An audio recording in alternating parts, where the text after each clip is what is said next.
ఉదయకాల ప్రార్థన.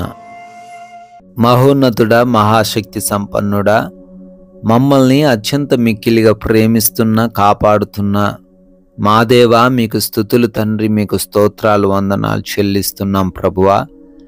తండ్రి, గతించిపోయినటువంటి రాత్రి అంతను కూడా మీ యొక్క ఉన్నతమైన కాపుదల మాకును, మా కుటుంబానికి, మాకు కలిగిన సమస్తానికి దయచేసినందుకు స్తోత్రాలు, వందనాలు చెల్లిస్తున్నాము అయా. మరొక నూతనమైన ప్రశస్తమైన దినములో మమ్మల్ని సజీవులుగా చేర్చినందుకు, మీ కృపను బట్టి మరొకసారి ప్రార్థించుకునే అవకాశము అనుగ్రహించినందుకు మీకే స్తుతులు నాయనా, స్తోత్రాలు, వందనాలు చెల్లిస్తున్నాము.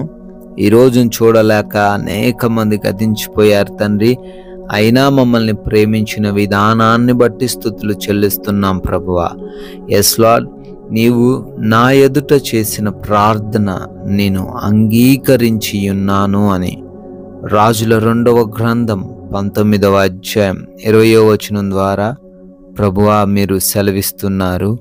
అవునయ్యా, మీ ఎదుట మేము చేసిన ఎటువంటి ప్రార్థన అయినా, అది ఎంత కష్టమైనదైనా, ఎంత క్లిష్టమైనదైనా, ఎంత భయంకరమైన పరిస్థితుల్లో మేము ఉండి మీకు మొరబెట్టినా తండ్రి, మీరు దానిని అంగీకరిస్తారని, దాని నుంచి విడిపిస్తారని, మీ సహాయం మాకుంటుంది అని వాక్యం ద్వారా సెలవిస్తున్నారు తండ్రి. ఈ ఉదయకాలాన్ని ఎంతమంది బిడ్డలైతే మీకు మొరపెడుతున్నారో వారందరి ప్రార్థనలు కూడా మీరు అంగీకరించినందుకు మీకే స్తుతులు, మీకే స్తోత్రాలు, వందనాలు చెల్లిస్తున్నాం ప్రభువా.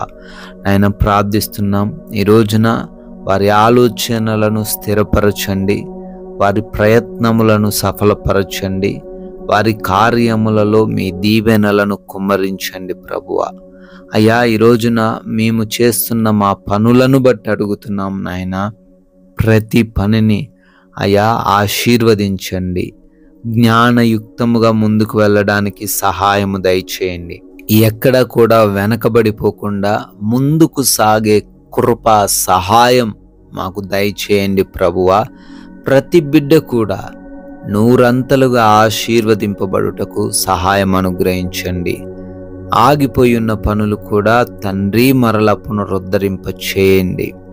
నూతనమైన కార్యములలోనూ శుభకార్యములలోనూ మీ దీవెనలను కుమ్మరించండి ప్రభువా. అదేవిధంగా ప్రయాణాలను బట్టి అడుగుతున్నాము, ఏ మార్గము గుండా బిడ్డలు ప్రయాణిస్తూ ఉన్నప్పటికీ ఏ అపాయం, ఏ ప్రమాదం వారికి జరగకుండా మీరే క్షేమకరంగా ఆ ప్రయాణాన్ని మార్చండి.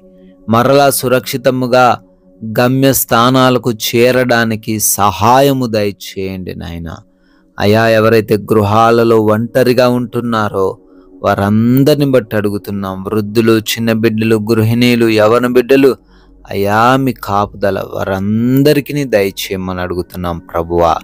అదేవిధంగా హాస్పిటల్స్కి వెళ్తున్నారు తండ్రి, రిపోర్ట్స్, డెలివరీస్, చెకప్స్, ఆపరేషన్స్, అన్ని విషయాల్లో మీరు తోడై ఉండండి నాయన. అక్కడున్న పరిస్థితులను, వ్యక్తులను మీ స్వాధీనపరుచుకొనమని అడుగుతున్నాం ప్రభువా. నాయనా, ఎవరికి ఏ లోటు అనేది లేకుండా ప్రతి ఒక్కరికి సమృద్ధిని దయచేయండి, మంచి ఆరోగ్యం దయచేయండి, ఆర్థికంగా కూడా బలపరచండి. ఎటువంటి లేమి లేకుండా, ఆకలి బాధలు లేకుండా సమృద్ధైన భోజనమును ఈ రోజున వారికి సమకూర్చండి నాయన.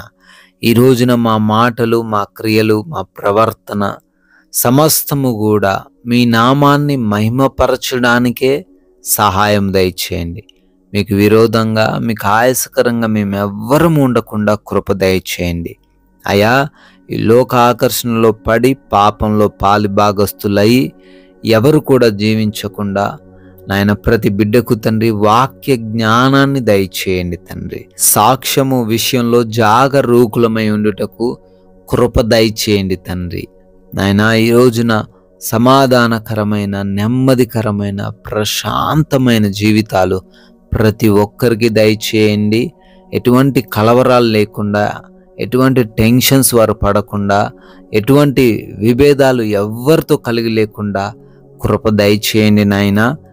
ప్రభువా, మీరిచ్చిన సమయాన్ని, ప్రతి నిమిషాన్ని కూడా వినియోగించుకునే వారిగా మమ్మల్ని నిలవబెట్టుకోండి. మీ కృపను బట్టి బర్త్డేలు, యానివర్సరీలు సెలబ్రేట్ చేసుకుంటున్నారు. వారిని, వారి కుటుంబాలను దీవించమని, ఆశీర్వదించమని తండ్రి, మేము కూడా మీ నామాన్ని అనేకులకు ప్రకటించి రాజ్య వ్యాప్తిలో పాలి భాగస్థులయ్యే ధన్యత మాకును అనుగ్రహించమని యేసుక్రీస్తు వారి మహిమ కలిగిన నామంలో ఈ ప్రార్థన అడిగి వేడుకొని పొందుకొని ఉన్నాం తండ్రి. ఆమెన్.